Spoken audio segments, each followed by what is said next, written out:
Zaldrizes buzdaris gosdau.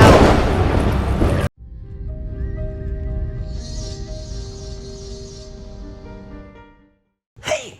What's up? Real quick, this video is not going to be that long at all. The House of the Dragon information is piling up, and this article, specifically from Entertainment Weekly, that was done while interviewing many members of the cast and also specifically Miguel Sapochnik, requires a video. There's some bombs dropped in this, but please, before I jump into any of that, do me a massive favor.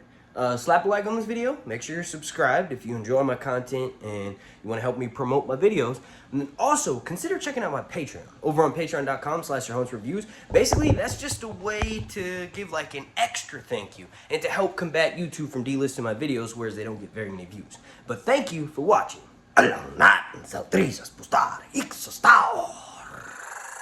Okay, so like I said, the article's linked down below in the description. Go read it for yourself. Well, I can't remember if I actually said that, but I just said it now, so go do that. Number one thing that I want to talk about first in this video is that there are 3 different types of dragons. One of them being a T-Rex, another one being a canine or a wolf, and the other one being a horse. Now, basically what they did, according to Miguel Sapochnik, is take the skull from a T-Rex, the skull from a horse, and the skull from a wolf, and then take the same dragon design and put it over top of that. Like a 3D overlay kind of thing, just to see how different each dragon would look. And that's how they came up with the design for Caraxes and Vhagar and Syrax and all the other dragons that we're going to be seeing on the series. Remember, there's supposed to be 17 total that we're going to get to look at. And Miguel Sapochnik also confirmed in this interview that there are 3 wild dragons that will not be left out for this series. And I'm not going to list them all right now, but I will say that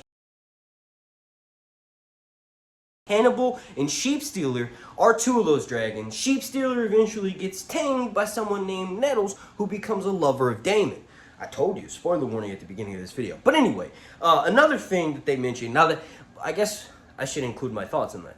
That's super exciting because I think for the most part, all of Daenerys' dragons were born from the same clutch of eggs, so they looked very similar, just slightly different in size and in color variation. So the fact that we have these distinctive designs for dragons is fucking amazing. And that also leads me to another thing that I wanted to mention. 2 things involving the dragons, rather. One of them is that we've already kind of seen this. Caraxes' neck is so oblong and odd-shaped that it doesn't make for very good flying situations. So Caraxes specifically has these things attached to his leg that are known as like foot wings, right? That's how Caraxes is able to keep afloat, and I thought that was an interesting insight shared to us from Miguel Sapochnik. He said that while they're designing these dragons, he had a book that had like 1,000 different dragon designs in it, and he said they would do things like one artist would start designing a dragon, so would another artist, then they would switch and design on top of that. He said the whole process was really amazing to be a part of. Oh yeah, and then the other thing he said about Vhagar. Now this is kind of, he said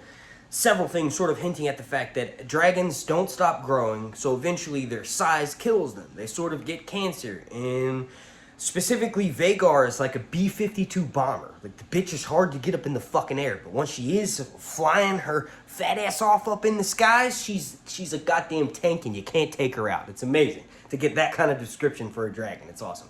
But he also said that dragons, not only does their weight kill them, but eventually their size and cancer, right? So Vhagar will have things falling off of her. And if she lands wrong, specifically he said landing is hard for Vhagar to do. Massive spoiler alert for this whole video. Vhagar's size is ultimately what kills her. It's so crazy that they're sticking to this much canon for this TV show. It's going to blow our fucking socks and rocks off. I'm probably going to ejaculate as soon as I start watching the show. All over everywhere. I'll have to delay the live stream. Why did I?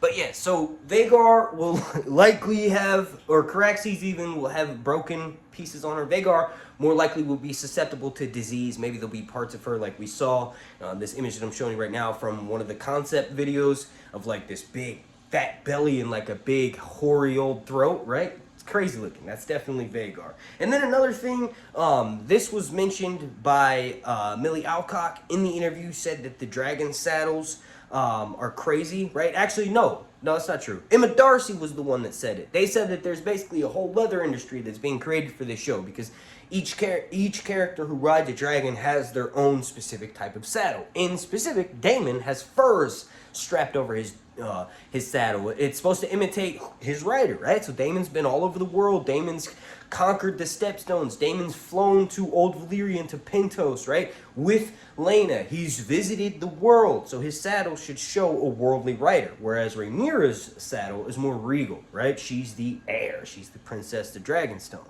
Alright, and then the last thing I want to mention for this video is that this got me so excited, I'd show you my boner right now.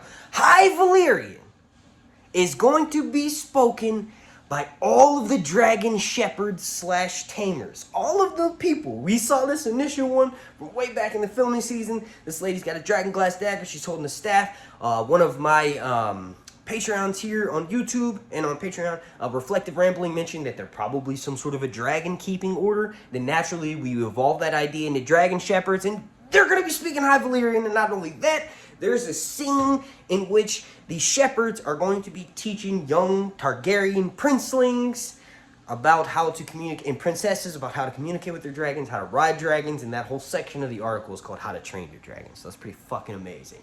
I'm pretty sure David Peterson has had his work cut out for him this season. He's inventing all new Valyrian phrases for this show and like how they're going to continue. It's amazing. Please, if you enjoy my content, if you enjoy what I do here on YouTube, please slap a like on it. Like goal is going to be 420. Thanks for watching. I wonder if we're gonna get one of the Starks to say winter is coming at least one time this show, because winter does in fact come after this ends.